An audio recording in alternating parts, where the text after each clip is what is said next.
ఈ వీడియోలో UDISE plus 2025-26 విద్యా సంవత్సరానికి సంబంధించి కొంత లేటెస్ట్ ఇన్ఫర్మేషన్ చూద్దాం. అదేంటంటే మనకి యూడైస్ ప్లస్ 2025-26 సంవత్సరానికి సంబంధించి విద్యార్థుల యొక్క డేటాని అప్డేట్ చేయడానికి ఎనేబుల్ చేశారు. ఇక్కడ విద్యార్థుల యొక్క డేటా మనం సబ్మిట్ చేయాలంటే ఇక్కడ జీపీ, ఈపీ, ఎఫ్పీ ఫామ్స్ ఉంటాయి కదా, వీటిని అప్డేట్ చేయాల్సి ఉంటుంది. ఇప్పుడు ఈ వీడియోలో ఈ జీపీ, ఈపీ, ఎఫ్పీ ఫామ్స్ని ఏ విధంగా అప్డేట్ చేయాలి, యూడైస్ డేటాని ఏ విధంగా విద్యార్థులకు సంబంధించి సబ్మిట్ చేయాలనేది ఈ వీడియోలో పూర్తిగా డీటెయిల్గా చూద్దాం. ఈ ప్రాసెస్ను అన్ని పాఠశాలల వారు అందరి విద్యార్థులకి కంపల్సరీగా చేయాల్సి ఉంటుంది. ఏ విద్యార్థికి పెండింగ్లో ఉన్నా కూడా ఆ విద్యార్థికి సంబంధించి సర్వీసెస్ అనేవి పనిచేయవు. కాబట్టి అందరి విద్యార్థులకి ఈ డేటాని ఇదివరకు చేసినా సరే ప్రతి సంవత్సరం ఇది మనం చేయాల్సి ఉంటుంది. కంపల్సరీగా అందరి విద్యార్థులకు అన్ని పాఠశాల వారు చేయాల్సి ఉంటుంది. ఇప్పుడు ఏ విధంగా చేయాలని చూద్దాం. ముందుగా ఈ యూడైస్ సైట్ సంబంధించి ఈ స్టూడెంట్ మాడ్యూల్లోకి లాగిన్ అవ్వడానికి ఆ లింక్ అనేది నా వెబ్సైట్లో అవైలబుల్గా ఉంటుంది. మీరు గూగుల్లో అమరావతి టీచర్స్ అని చెప్పి సెర్చ్ చేస్తే అప్పుడు కనిపించిన amravati-teacher.com సైట్ని ఓపెన్ చేయండి. ఈ సైట్ ఓపెన్ చేయగానే ఇక్కడ మీకు యూడైస్ లాగిన్ లింక్స్ అని చెప్పి ఉంటుంది. దీని మీద క్లిక్ చేసిన తర్వాత దీంట్లో ఇక్కడ మనకి ఇక్కడ స్టూడెంట్ మాడ్యూల్ లాగిన్ లింక్ ఉంది కదా, ఈ స్టూడెంట్ మాడ్యూల్ లాగిన్ లింక్ మీద క్లిక్ చేయండి. అప్పుడు మనకి స్టూడెంట్ మాడ్యూల్ లాగిన్ అవ్వడానికి సైట్ ఓపెన్ అవుతుంది. ఇక్కడ యూజర్ ఐడి వద్ద మన పాఠశాలకు డైస్ కోడ్ ఇస్తాము. అదేవిధంగా ఈ యూడైస్ సంబంధించి పాస్వర్డ్, ఈ క్యాప్చా కోడ్ ఇచ్చేసేసి ఈ సైట్లోకి లాగిన్ అవ్వాల్సి ఉంటుంది. నెక్స్ట్ ఈ విధంగా లాగిన్ అయిన తర్వాత నెక్స్ట్ కరెంట్ అకాడమిక్ ఇయర్ అని చెప్పేసి 25-26ని సెలెక్ట్ చేసుకోండి. ఇలా సెలెక్ట్ చేయగానే నెక్స్ట్ ఈ విధంగా మనకి ఆటోమేటిక్గా స్టార్టింగ్లోనే డాష్ బోర్డ్ వస్తుందన్నమాట. దీంట్లో మనం ఏం చేయాలంటే ఇక్కడ తరగతుల వారీగా మనకి ఇక్కడ ఎన్రోల్మెంట్ బాయ్స్, గర్ల్స్ ఈ విధంగా మనకి చూపిస్తుంది. నెక్స్ట్ ఇక్కడ ఇన్కంప్లీట్ డీటెయిల్స్ అని ఉన్నాయి కదా, అంటే ఒక పాఠశాలలో ఒక తరగతిలో సెకండ్ క్లాస్లో 9 మంది విద్యార్థులు ఉంటే ఇక్కడ ఇన్కంప్లీట్ అని చెప్పి 8 అని చెప్పి చూపించింది చూసారా, ఇదేనమాట. మనం అక్కడ ఆ ఈపీ, జీపీ, ఎఫ్పీ ఫామ్స్ను అప్డేట్ చేస్తే ఈ ఇన్కంప్లీట్ అనేది కంప్లీటెడ్లోకి రావడం జరుగుతుంది. ఈ విధంగా పెండింగ్ అనేది పోతుంది. కాకపోతే మనం ఈ డేటాను అప్డేట్ చేసిన తర్వాత కొంత సమయం తర్వాత చెక్ చేసుకోవాలన్నమాట. ఈ స్టేటస్ అనేది అప్డేట్ అవుతుంది. ఇప్పుడు ఈ విధంగా ఈ ఈపీ, జీపీ, ఎఫ్పీ ఫామ్స్ను అప్డేట్ చేయాలని చూద్దాం. ముందుగా తరగతికి ఎదురుగా వ్యూ ఆర్ మేనేజ్ ఉంది కదా, దీన్ని ఓపెన్ చేయండి. దీన్ని ఓపెన్ చేయగానే నెక్స్ట్ ఆ తరగతిలో ఉన్న విద్యార్థులు కనిపిస్తారు, ఆ సెక్షన్లో ఉన్న విద్యార్థులు కనిపిస్తారు. నెక్స్ట్ ఇక్కడ ఎంట్రీ స్టేటస్ అని ఉంది చూసారా, ఇక్కడ కంప్లీటెడ్ అని రావాలి ప్రతి విద్యార్థికి. అదేవిధంగా జీపీ, ఈపీ, ఎఫ్పీ ఇవన్నీ గ్రీన్ కలర్లోకి రావాలి. అదే క్రింద రెడ్ కలర్లో నాట్ స్టార్టెడ్ అని వచ్చిన GP, EP, FP forms red కలర్లో ఉన్న పెండింగ్లో ఉన్నాయని అర్థం. కాబట్టి మనం అప్డేట్ చేయడానికి ముందుగా ఏం చేయాలంటే జీపీ ఉంది కదా, ఈ జీపీ మీద క్లిక్ చేయండి. ఇక్కడ జీపీ అంటే జనరల్ ప్రొఫైల్ అని, ఈపీ అంటే ఎన్రోల్మెంట్ ప్రొఫైల్ అని, ఎఫ్పీ అంటే ఫెసిలిటీ ప్రొఫైల్ అని, ఈ విధంగా ఈ మూడింటిని మనం అప్డేట్ చేయాలి. దీంట్లో ఆల్రెడీ కొంత ఇన్ఫర్మేషన్ అనేది ఇదివరకు ఇచ్చింది ఆటోమేటిక్గా ఉంటుంది. ఇక్కడ ఏ విద్యార్థులకి ఏ డేటా ఎడిట్ అవుతుందంటే ఇక్కడ స్టూడెంట్కి సంబంధించి అపార్ ఐడి జనరేట్ అయిపోయింది అనుకోండి, అప్పుడు మనం జెండర్ అనేది మార్చలేము, డేట్ ఆఫ్ బర్త్ అనేది మార్చలేము, స్టూడెంట్ నేమ్ను కూడా మనం మార్చలేము. ఎందుకంటే అపార్ ఐడి జనరేట్ అయినాయి అంటే ఇవన్నీ కరెక్ట్గా ఇదివరకే అప్డేట్ చేసినట్లు, ఇవన్నీ వన్ టైం అప్డేషన్ కాబట్టి వీటిని మనం స్కూల్ లెవెల్లో అప్డేట్ అనేది చేయలేము. ఇంకా ఫాదర్ నేమ్ కానీ, మదర్ నేమ్ కానీ, లేదంటే గార్డియన్ నేమ్ కానీ ఇవి మిస్టేక్స్ ఉంటే సెర్చ్ చేసుకోవచ్చు. అదేవిధంగా స్టూడెంట్ యొక్క ఆధార్ నెంబర్ను కూడా మనం ఎడిట్ చేయలేము. ఎందుకంటే ఆధార్ నెంబర్ అనేది వన్ టైమే ఒకసారి ఇస్తాం కాబట్టి అది ప్రతిసారి మారేది కాదు. కాబట్టి ఆధార్ నెంబర్ని, ఆధార్లో ఉన్నట్లుగా పేరుని కానీ మనం ఎడిట్ అనేది చేయలేము. ఇంకా నెక్స్ట్ అడ్రస్ని ఎడిట్ చేయవచ్చు, పిన్ కోడ్ని ఎడిట్ చేయవచ్చు. అదేవిధంగా మొబైల్ నెంబర్ తప్పున్నా కూడా మనం మొబైల్ నెంబర్ని కూడా ఇక్కడ మనం ఎడిట్ అనేది చేసుకోవచ్చు. నెక్స్ట్ ఇంకా ఆ విద్యార్థికి సంబంధించి సోషల్ కేటగిరీ అంటే క్యాస్ట్ కానీ, మైనారిటీ గ్రూప్ కానీ, బీపీఎల్ బెనిఫిషరీ కానీ, లేదంటే ఈడబ్ల్యూఎస్ ఎస్ఆర్నో కానీ, సిడబ్ల్యూఎస్ఎన్ ఇది కూడా చాలా ఇంపార్టెంట్ అనమాట.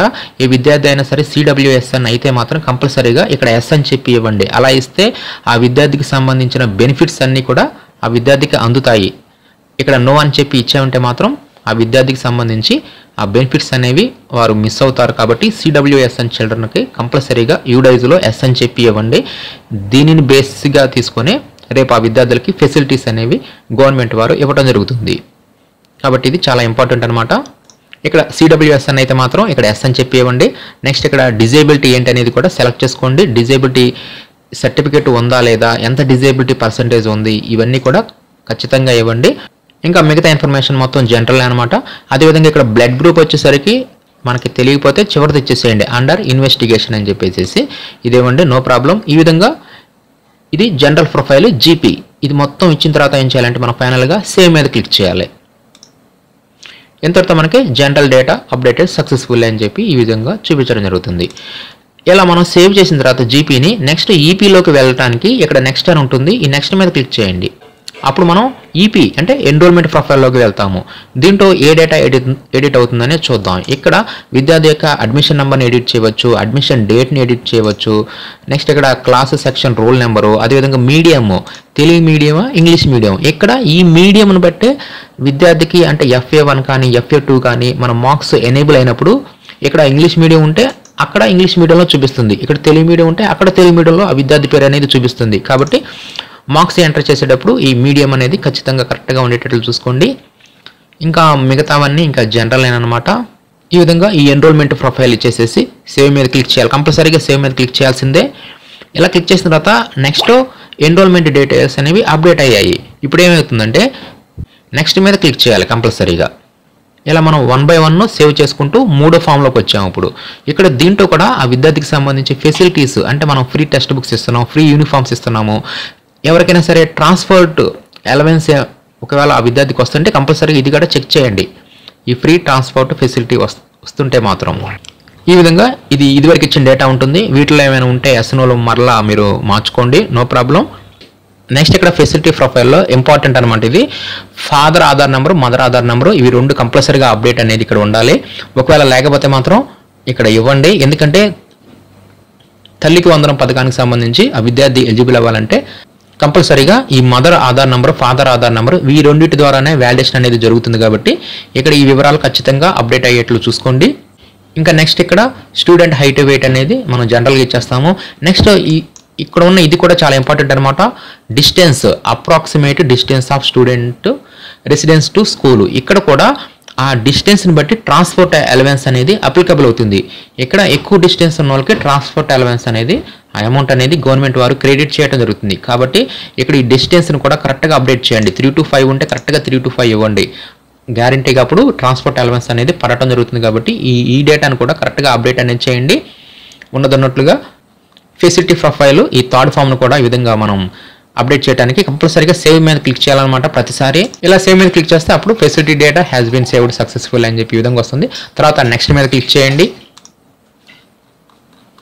ఇలా నెక్స్ట్ మీద క్లిక్ చేయగానే ఈ డేటా మొత్తం ఒకసారి మనకి ప్రివ్యూ చూపిస్తుంది. తర్వాత క్రిందకు వస్తే ఇక్కడ కంప్లీట్ డేటా ఉంది కదా, దీనిని కంపల్సరీగా క్లిక్ చేయండి. ఇదేనమాట final submit option. Complete data అనేది సబ్మిట్ లాగా ఇక్కడ వర్క్ అవుతుంది. కాబట్టి కంపల్సరీగా కంప్లీట్ డేటా మీద క్లిక్ చేయాలి. అప్పుడు ఈ విధంగా వస్తుంది. ఇక్కడ ఓకే అంటాము. ఇంతటితో డేటా కంప్లీషన్ ఈజ్ కంప్లీట్ అని చెప్పేసి ఈ విధంగా టిక్ మార్క్ అనేది రావడం జరుగుతుంది. నెక్స్ట్ ఇక్కడ ఓకే మీద క్లిక్ చేస్తే మీరు బయటకు వచ్చేస్తారు. లేదంటే నెక్స్ట్ స్టూడెంట్ మీద క్లిక్ చేస్తే నెక్స్ట్ స్టూడెంట్ యొక్క వివరాలు అనేవి ఇక్కడ మనకు ఓపెన్ అయ్యి సేమ్ ఇదే ప్రాసెస్లో మరలా అప్డేట్ చేస్తాము. మరలా మీరు మెయిన్ మెనూలోకి వెళ్ళడానికి ఇక్కడ స్కూల్ డాష్ బోర్డ్ ఉంది కదా, దీని మీద క్లిక్ చేయండి.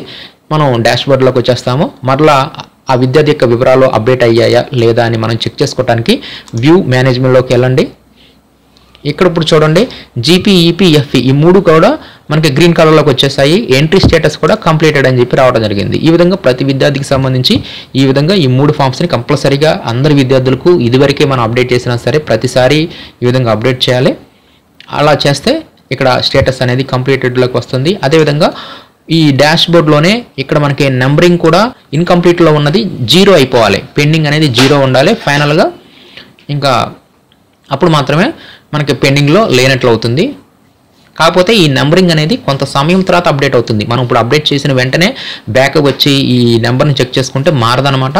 కొంత సమయం అంటే 3 to 4 hours వెయిట్ చేయండి. లేదంటే ఈరోజు అప్డేట్ చేసేసి రేపొద్దున ఓపెన్ చేసి చూసుకుంటే మీకు ఈ నెంబరింగ్ కూడా కరెక్ట్గా మారి ఉంటుంది. కాబట్టి ఈ విధంగా అన్ని పాఠశాలల వారు కంపల్సరీగా యూడైజ్లో స్టూడెంట్ డేటాను ఈ విధంగా కంపల్సరీగా అప్డేట్ అనేది చేస్తుంటుంది. ఈ స్టూడెంట్ మాడ్యూల్లోకి లాగిన్ అవడానికి ఆ లాగిన్ లింక్ కొరకు నా వెబ్సైట్ అయిన amravati teacher.com ఓపెన్ చేసేసి ఈ విధంగా మీరు ఈ వర్క్ను కంప్లీట్ చేసుకోవచ్చు.